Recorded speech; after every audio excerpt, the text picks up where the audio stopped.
Welcome back dito sa channel natin. Muli tayong nagbabalik dito sa Makati City. Nabalitaan nga natin na tapos na ang pinakabagong elevated walkway na nagko-connect sa One Ayala papunta dun sa kabila sa Greenbelt 5. Binuksan na rin ang pinakabagong elevated walkway, kaya naman tingnan natin.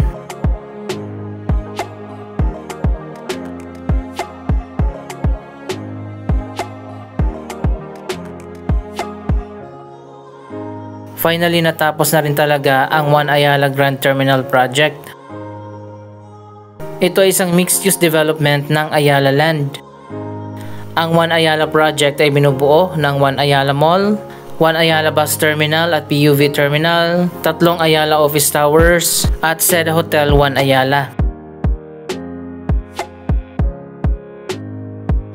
Isa na lang yung vacant na space dito sa labas at may bago pa mga Japanese restaurant ang nagbukas.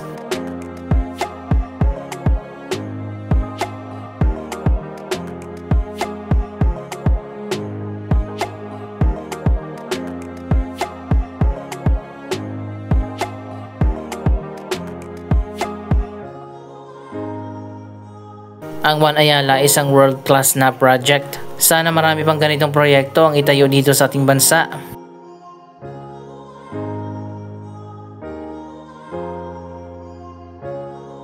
Ang next na project ng Ayala na itatayo pa lang ang TCITX o Taguig City Integrated Terminal Exchange doon sa may FTI o Arca South.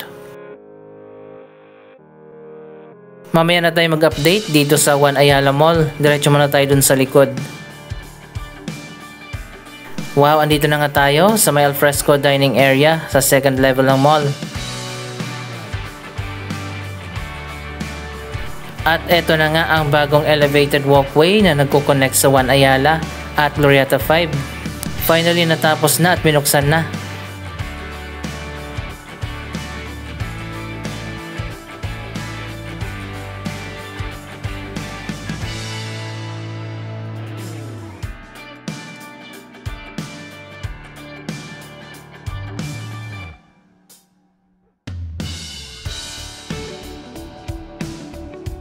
Wow, ang ganda na!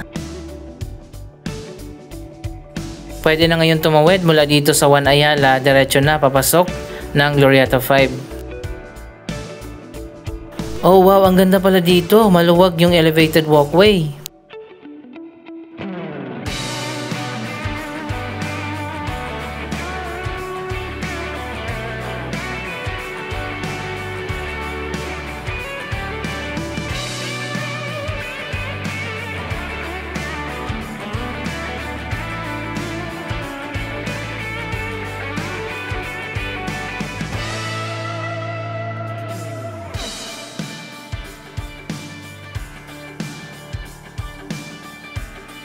Alam naman natin kapag Ayala Project talagang maganda.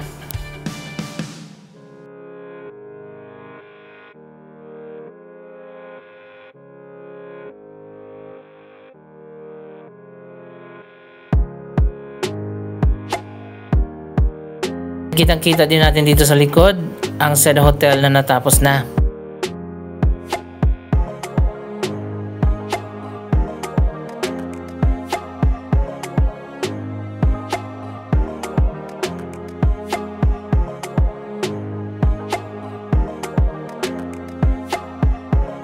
So ayun guys, nakapasok na tayo dito sa Glorieta 5.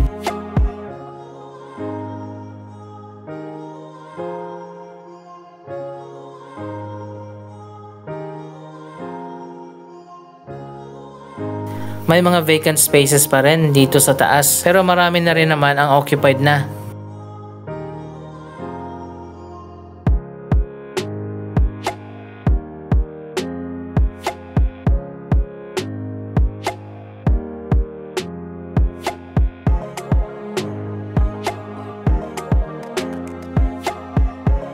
Maliit lang kasi itong Glorieta 5. Yung first and second level nito ay occupied ng Uniqlo.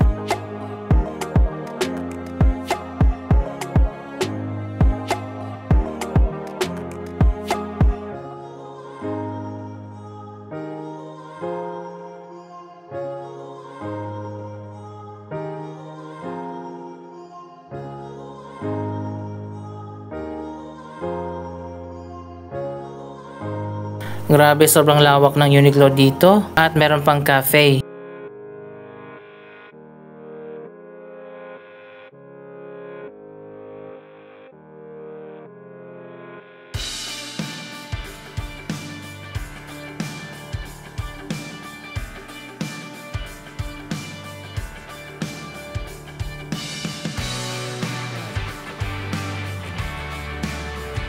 Ito naman ang ground floor ng Uniqlo. Sila talaga yung anchor tenant dito sa Glorietta 5.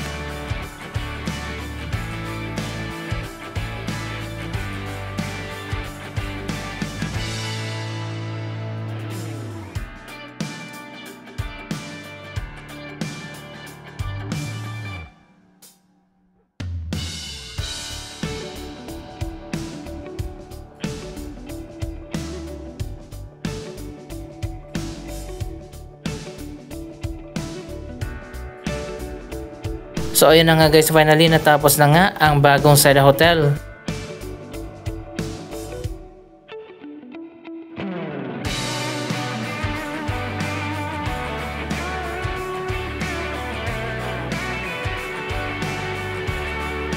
Malapit na siguro ang opening nito.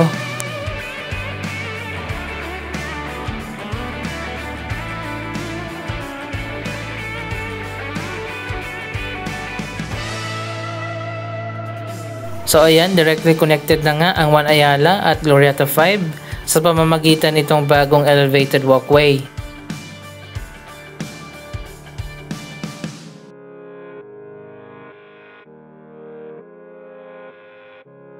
Ngayon naman mula dito sa Glorietta, patawid naman tayo pabalik ng One Ayala. Ngayon ko lang napansin, pababa pala ang elevated walkway dito. Mas mataas dito sa Glorietta 5 area.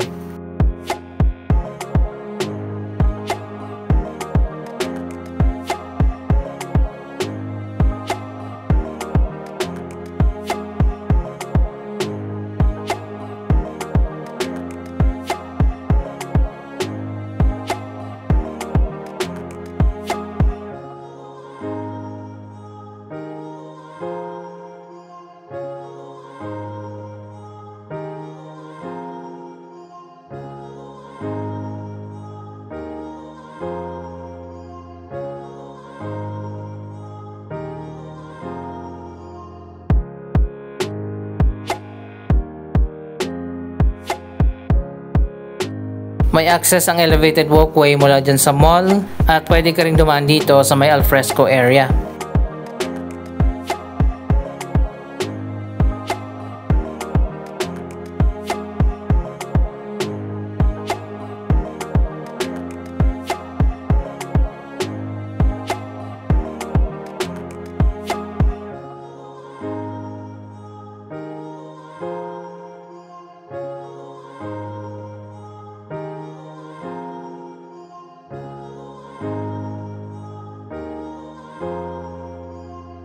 Update naman tayo dito sa One Ayala Mall. Dito sa gitna yung bench na nagbukas na pero nagsara na naman. Marami na rin mga pop-up stores dito sa gitna ng hallway.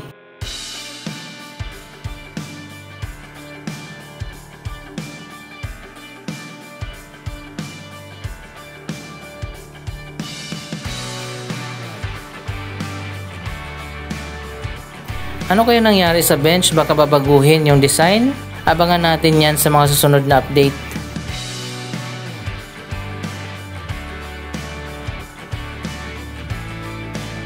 So ayan guys, makikita naman natin, napakaganda.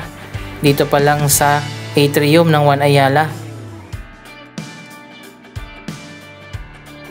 Sana ganito rin kaganda ang TCITX na mas malawak pa sa One Ayala at PITX combined.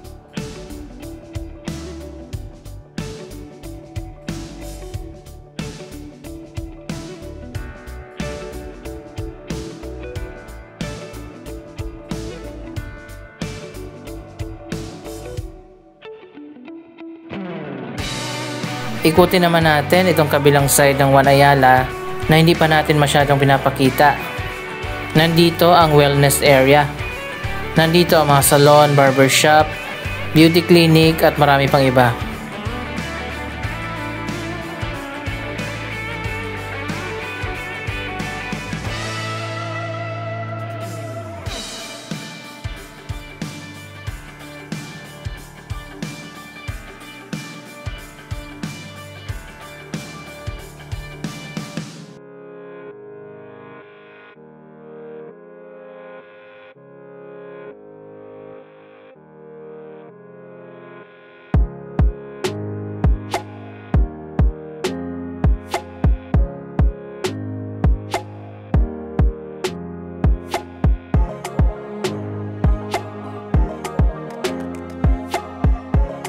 Meron din dito ang hardware at mga bagong fashion stores.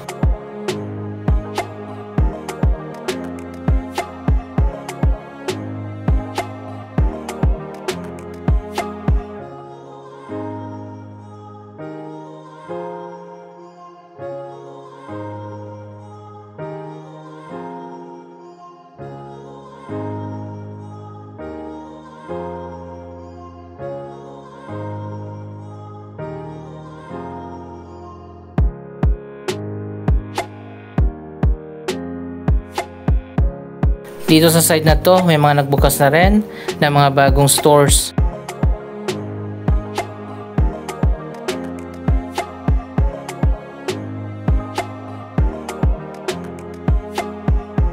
Pero may mga vacant pa rin talaga.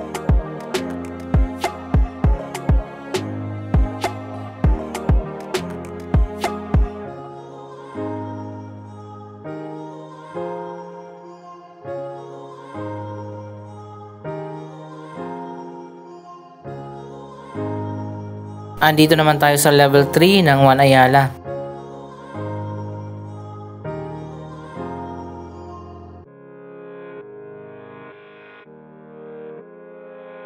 Mga furniture shop naman ang nandito.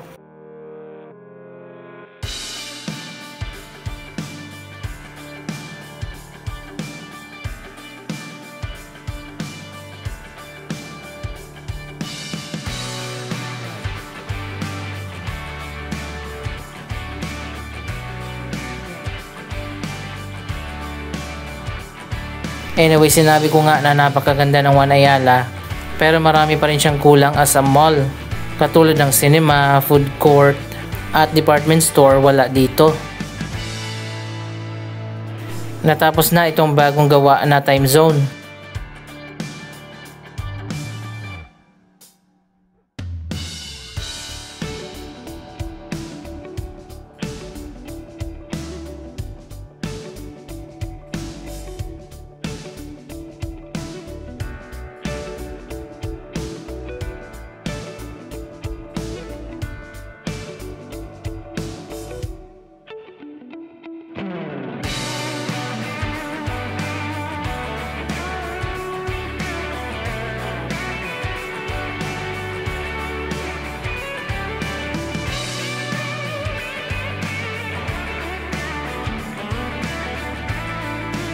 May supermarket naman dito at mga food outlets doon sa bus terminal at sa PUV terminal.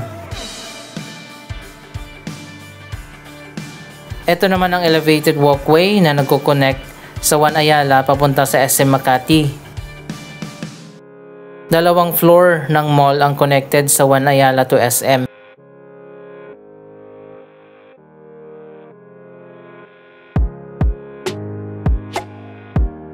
Directly connected din ang One Ayala sa MRT.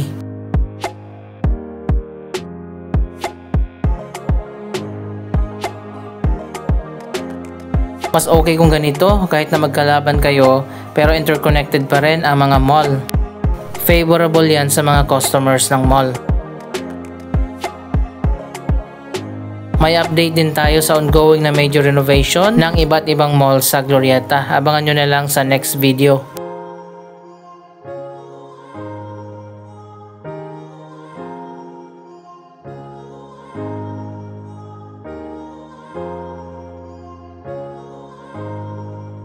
Anong masasabi nyo sa development na ito? Mag-comment lamang dyan sa baba ng inyong mga reaksyon. Maraming salamat sa inyong panonood. Huwag kalimutan na i-share ang video ito at mag-subscribe para sa daily updates. Thank you for watching.